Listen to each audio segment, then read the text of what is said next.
Hey there poetry pals, welcome back to another video. This week I'm reviewing Near Future by Suzannah Evans, published by 9 Arches Press. Before we get into the video, please make sure you subscribe and turn on notifications. I make amazing videos all about poetry and how to be a poet and all that other good stuff. And turn on notifications because it really helps small new baby channels like me get found. While we're on the subject, why don't you follow me on social media? I am Josie Alford Poet on all the things. Let's get into this. So first of all, a little bit about Suzannah. Suzannah is a poet, creative writing teacher, tutor / mentor based in Sheffield. She is the creative director of Sheaf Poetry Festival, and she also works as a freelance poetry editor and publicist. So I'm just going to read from the blurb to give you a quick intro on the book itself, and then we'll get into my opinions of it and how I came across it. Near Future presents distinctive domp-pop poetry with an apocalyptic edge. A darkly humorous journey through sci-fi lullabies and northern mysteries. This is a future simulation stripped of the space-age gloss of progression, one where the robots have gone rogue and the hopes of a new millennium are malfunctioning. A skewed yet oddly familiar world gone uncannily wrong. Okay, I'm just gonna say it straight out the gate. This book's a cracker. I actually bought this book from Suzannah herself when she came to the Bristol Poetry Festival back in 2019. I was the social media and marketing manager for the festival, and 9 Arches, her publisher, had partnered with the festival to put on a reading at the local Waterstones. And I was lucky enough, I was working, so I was there. And I got to hear her read. Considering that the event itself was mostly like more of a like page poets thing, Suzannah really stood out for her performance. I found her performance really witty and engaging and funny, and honestly, while I was watching her, I decided I wanted her to be my best friend. Her performance wasn't just great, her poetry came across as really artful and skillfully done and not a word out of place, so I knew I had to get my hands on the book so that I could get into it on the page and really get into her poetry. But I am a flawed human being. I bought this book nearly a year and a half ago and I've literally only just read it. Does anyone else have a bookcase full of books they've never read and probably won't ever? Just me? Calling you out, booktubers. I have to say though, I think I'm actually glad I didn't read it straight away, because reading this book about loads of possible apocalypses, reading this book which is all about the end of the world during a global pandemic, is delightfully jarring, and I thoroughly recommend it. Okay, aesthetics. I know you shouldn't judge a book by its cover, but I'm gonna do it. I personally really like the minimalist. I personally really like the minimalist style of this cover. It is a it's actually a collage. It's actually like a computer collage, and the artist is Brian Olsen, and I really like it. I was part of a project a couple of years ago where poets partnered with illustrators, and the illustrators made images in responses to poems, and one of the illustrators who reacted to my poem used the same technique of this collage style thing, and so I really like it. I think it really suits the vibe of the book as well, so yeah, it's great. Another note on the aesthetics is just personally that font though. It's gorgeous. Just a really nice, clean serif font. So the opening poem. The opening poem of a collection is really important because it needs to grab your It needs to grab the reader's attention, but also sort of set the tone for the rest of the book. And personally, Contingency Plan does that really well. The poem is about the speaker's plan for when the apocalypse comes. I really like this poem because even in the opening lines, it acknowledges that they're not quite sure what type of apocalypse it is, but acknowledges that either way, they're gonna end up at work while it happens. I also feel the horror of being trapped at work. I'm sure we all have a zombie apocalypse plan, and if you don't, you should. I'm not telling you mine. But what I love about this is this makes this apocalypse plan artful and devastating. And it's just generally a really great poem to start off an entire collection exploring the end of the world. So the structure of the collection as a whole is really interesting. It doesn't have sections as such, but it definitely has a shape to it. It definitely takes you on a journey. So you have the first half, which I think is really rooted in urban, modern, corporate life, including a murderous paperclip machine. That's all I'm gonna say on that. So you have like the first half, which is like that. Then you've got these 3 poems that are standalone in the collection because, hang on, let me show you the... So then you've got this little section here, which is the future cities section. And there are 3 poems there, which is the censored city, the floating city, the plug-in city. My favourites out of those are the censored city and the floating city. They're cracking. Then after that, it sort of takes a step back from the urban and the city and roots itself more in nature. It definitely gets a lot more mystical in the second half, and then it sort of draws back to bringing all those themes together at the very end. Overall, I really like the structure of it. I think it works quite well. The closing poem for this collection is called The Last Poet in Residence, and first of all, what a cracking title for your last poem. I actually really enjoy this. It's short, it's snappy, and I definitely recommend if you're going to read this poem that you read it out loud, because it's definitely one that plays with sound a lot.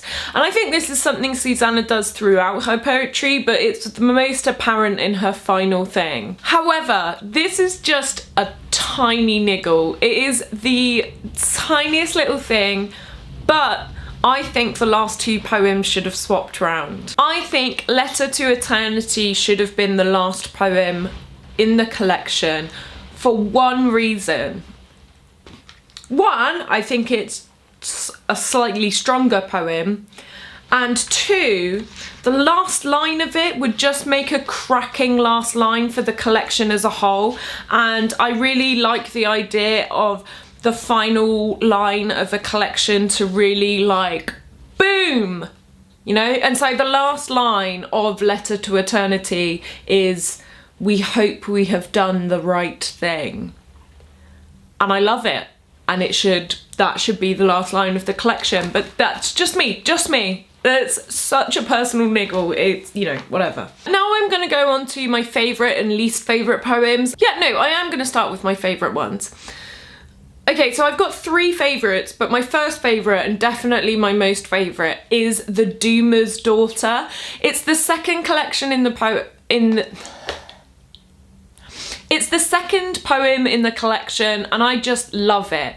But hey man, if you guys have been watching my poems, if you guys have been following me for a while, you'll know that I just love me some Dead Dad poem, and this is up there, and it's beautiful, and I love it. I'm just gonna read you my favourite line from it. It says, "When he died, I realised there are disasters that you cannot prepare yourself for." God damn. So my other favourite is a poem called We Just Passed on the Street. It's about 2 lovers and alternative universes and what could be happening in all the other universes, and I just love me a multiverse theory, so this was gonna be right up my street. When I was writing my notes as I was reading this collection, next to this poem, I just wrote fuck off, so that's a good thing. But yeah, and so my other top 3 was Craters, which came near the end, and I just really like the form of it. I think that what's so great about Suzannah is she writes in a way that she writes really intelligently and really plays with form, and she shows that she can do more formal poems whilst also get really experimental without it feeling really pretentious. Like, they're all really enjoyable poems. Like, they're devastating and funny and all in one go. And so Craters is one of my favourites. I really like this sort of like scattered nature of the poem, which really reflects the form as well. Sorry, the form really reflects the content here, so I love that. And next to this poem, when I was writing my notes, I just wrote, damn girl, damn. So yeah, those are my 3 favourite poems. My least favourite poems were generally just the nature mystical ones that I talked about in the structure earlier. I do think this is a reflection of my personal taste and not actually the quality of the poems. Because lol, I literally, like, the only ones I like are about grief and loss, so... And the reason I think it is down to personal taste is because these poems are really well crafted. They're rooted in northern nature and history, and even though the poems in this section aren't my favourite, they still contained some of my favourite lines in the whole collection. So here's a line from one of the poems called Underground in the Greenwood. Yeah, Underground in the Greenwood. She uses the phrase star-stung dark. Star-stung dark. And I wrote fuck off next to that in my notes. So yeah. Yeah, so in the poem Naming the Hill, there was this line, the hill doesn't know what a name is and has never seen a map of itself. Jesus Christ. Ugh. Ugh. I love it. I actually love it. And even though those were 2 of my least favourite collections in the poem, they still have really strong lines. And that's what I love about her, is like, she's so good at, like, first of all, fantastic concept for a collection, all about the end of the world, yes please. So fantastic concept for a collection, but then it also holds up on a word by word, line by line level. And so even when the poems aren't my favourite, they're still like, I'm still looking through them for those amazing little bits of gold that she does. And so, do I recommend this book? Yes, of course I do. You should buy it.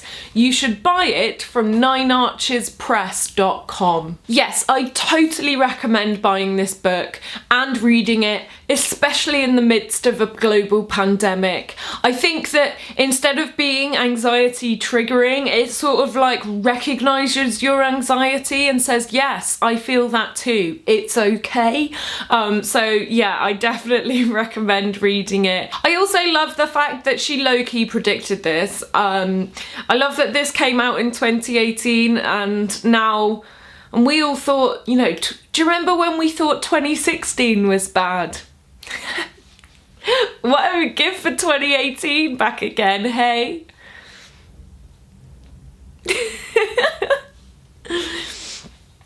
Anyway, here's what I want to know. Have you read this book? And if so, which was your favourite poem?